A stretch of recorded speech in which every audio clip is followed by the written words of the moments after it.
Ladies and gentlemen, welcome to the Cricket New South Wales season launch for 2012-13. We were talking before, I think this must be the earliest start to a cricket season certainly I can recall, and our resident historian over there, Jim Maxwell, certainly hasn't thrown any other dates at me. To think that the Speed Blitz Blues will be playing on Sunday in Perth in the Ryobi One Day Cup, that must be one of the earliest starts of the season.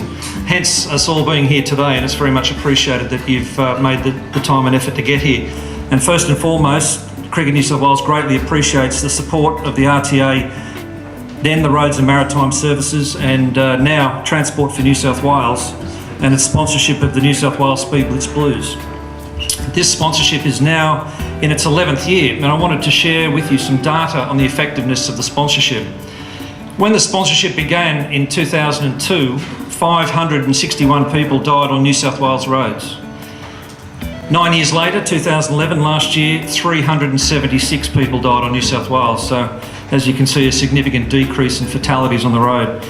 And further, since the sponsorship began in 2002, speeding-related deaths on New South Wales roads has fallen by 40%. So, of course, at Cricket New South Wales, we're delighted that we've been able to play a part in spreading all the road safety messages.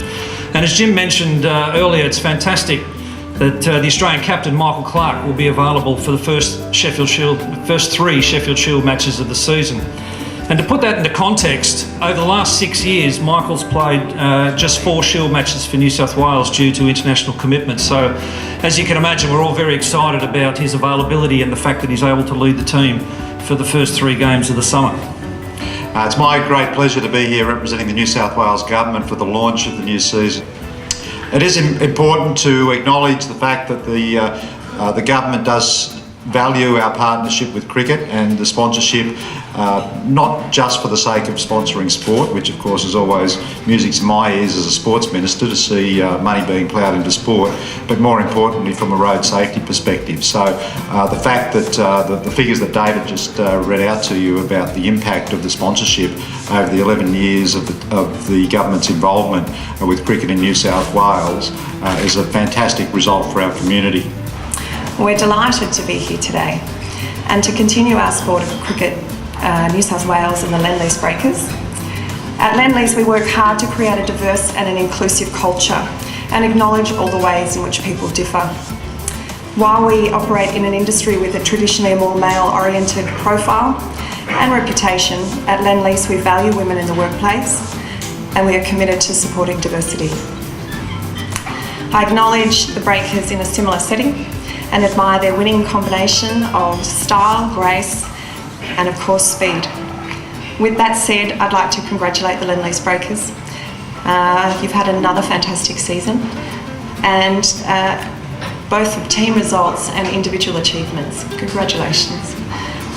It's amazing to see that the Breakers continue to reign, winning the last 7 consecutive Women's National Cricket League titles, which I understand is a national record, and it's an outstanding achievement. Well done.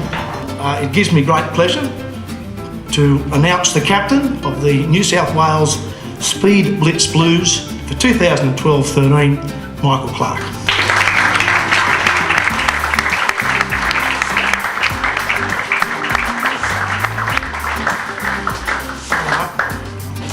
Now, I've done my talking, it's now your turn.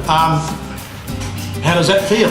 You've said you've worn the green and gold. How's this one feel? Firstly, is this yours from a few years back? I'm not putting it on now. I can definitely grow into it, that's for sure. No, it's no doubt. It's an honour. It's a privilege to not only play for New South Wales, but to have the opportunity to get the chance to captain the boys. I guess I'm really looking forward to heading to Perth. The boys have had a fantastic pre-season and have played some really good practice games over the last few weeks, and it's nice to be back to have the opportunity to be a part of this team. I think, I've always been very proud of my grade club Western Suburbs and playing cricket for New South Wales, and as Tubby said, I hope I haven't changed too much. My thoughts, my values on the game will continue to be, I want to see this game heading the right direction, and if I can help in any way forward of doing that, then I'll certainly be doing my best. And I guess to represent New South Wales as the captain is, like I say, certainly an honour and a privilege. So what excites you about playing for New South Wales? Because, as has been mentioned a few times, it hasn't happened for a while. Well, I think, like Tubby said, there's a few of the young blokes that I've only just met as well, so I'm excited to see the talent that we have around. I've been here, I speak to Soccer over the last couple of years and know that there's lots of talent in the team. You know, it's about now turning that talent into performance.